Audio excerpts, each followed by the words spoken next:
नमस्ते, आप सभी को हमारे चैनल पर हार्दिक स्वागत. ഇന്ന് നമ്മൾ നിർഗുൺ കാവ്യധാരയിലെ ജ്ഞാനശ്രീ ശാഖയിലെ റൈദാസ്, ഗുരുനാനക് ദേവ് എന്നീ കവിമാരെ പറ്റിയാണ് നമ്മളിന്ന് പഠിക്കാൻ പോകുന്നത്. നമ്മൾ ഡിസ്കസ് ചെയ്തുകൊണ്ടിരിക്കുന്നത് നിർഗുൺ കാവ്യധാരയിലെ ജ്ഞാനശ്രീ ശാഖയിലെ കവിമാരാണ് അല്ലേ, അവരുടെ രചനകളാണ് നമ്മൾ പഠിച്ചുകൊണ്ടിരിക്കുന്നത്.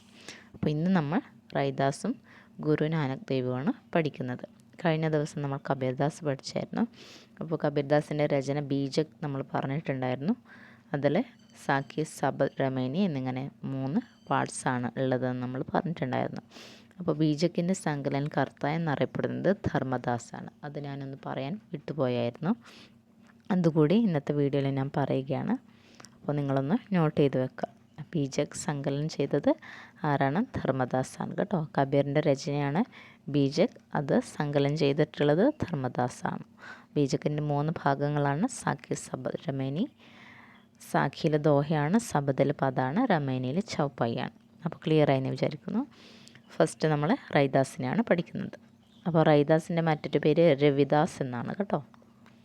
റൈദാസ് എന്നും രവിദാസ് എന്നും പറയുന്നുണ്ട്.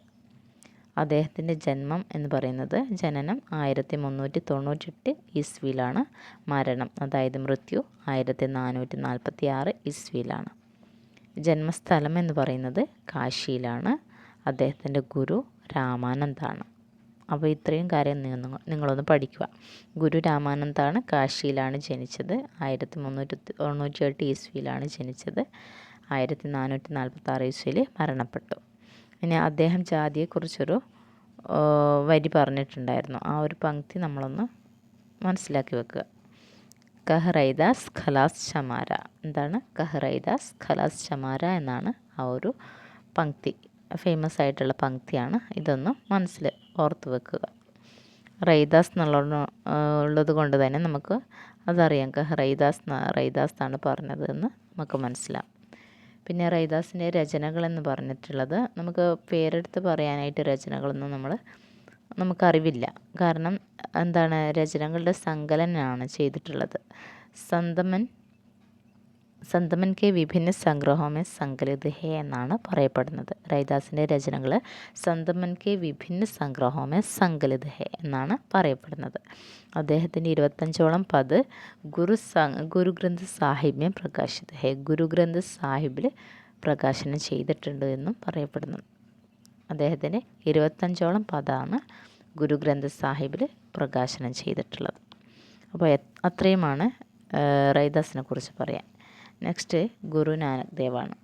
ഗുരുനാനക് ദേവിനെ കുറിച്ച് പറയുമ്പോൾ സിഖ് ധർമ്മത്തിൻ്റെ പ്രവർത്തകനാണ് അദ്ദേഹം. പിന്നെ സിഖുകാരുടെ പ്രഥം ഗുരു, ആദ്യത്തെ ഗുരു കൂടിയാണ് നാനക് ദേവ്. അപ്പോൾ സിഖ് ധർമ്മത്തിൻ്റെ പ്രവർത്തകനും സിഖുകാരുടെ ആദ്യത്തെ ഗുരുവും കൂടിയാണ് ഗുരുനാനക് ദേവ്.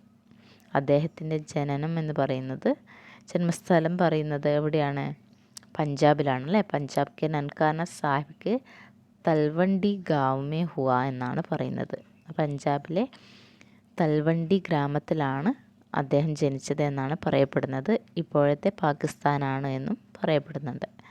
അപ്പോൾ അന്നത്തെ തൽവണ്ടി ഗ്രാമം ഇപ്പോൾ വർത്തമാന കാലത്തിൽ പാകിസ്ഥാനാണ് എന്നാണ് പറയപ്പെടുന്നത്. അപ്പോൾ അവിടെയാണ് ഗുരുനാനക് ദേവ് ജനിച്ചത്.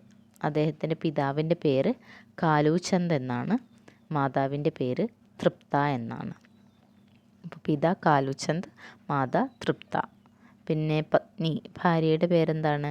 സുലക്ഷണി എന്നാണ് ഭാര്യയുടെ പേര്. പിന്നെ അദ്ദേഹത്തിൻ്റെ 2 ആൺമക്കളാണ് ശ്രീചന്ദ് ഔർ ലക്ഷ്മിചന്ദ്. ശ്രീചന്ദും ലക്ഷ്മിചന്ദുമാണ് അദ്ദേഹത്തിൻ്റെ 2 ആൺമക്കൾ. അത്രയൊന്നും മനസ്സിലാക്കുക. പിന്നെ അദ്ദേഹത്തിൻ്റെ പദും ഭജനുമാണ് അദ്ദേഹം എഴുതിയിട്ടുള്ളത്. അതെന്താണ്? गुरु नानक जी के अनेक पद एवं भजन का संकलन सिखों के छठे गुरु अर्जुन देव जी ने सन 1604 में गुरु ग्रंथ साहिब में किया. അപ്പോൾ ഗുരുനാനക് ദേവിൻ്റെ രചനകൾ, അതായത് പദും ഭജനകളും എന്താക്കി? സിഖുകാരുടെ 6ാമത്തെ ഗുരുവായിട്ടുള്ള അർജുൻ ദേവ് 1604 ഗുരു ഗ്രന്ഥ സാഹിബിൽ എന്താണ് സങ്കലനം ചെയ്തിട്ടുണ്ട് എന്നാണ് പറയപ്പെടുന്നത് അല്ലേ. ഗുരുനാനക് ദേവിൻ്റെ പദും ഭജൻസും അർജുൻ ദേവ് സിഖുകാരുടെ 6ാമത്തെ ഗുരുവായിട്ടുള്ള അർജുൻ ദേവാണ് സങ്കലനം ചെയ്തത്. വർഷം 1604 ചെയ്തത്. ഏതിലാണ് ചെയ്തത്? ഗുരുഗ്രന്ഥ് സാഹിബിലാണ് ചെയ്തത്. അപ്പോൾ ഗുരുഗ്രന്ഥ് സാഹിബ് എന്ന് ഓർത്തു വെക്കുക. അദ്ദേഹത്തിൻ്റെ രചനകൾ 4ആയിട്ടാണ് പറയുന്നത്. ചപ്പുജി, റഹിറാസ്, സോഹില, ആസ, ദീവാർ എന്നിങ്ങനെ 4 രചനകളാണ് പറയുന്നത്.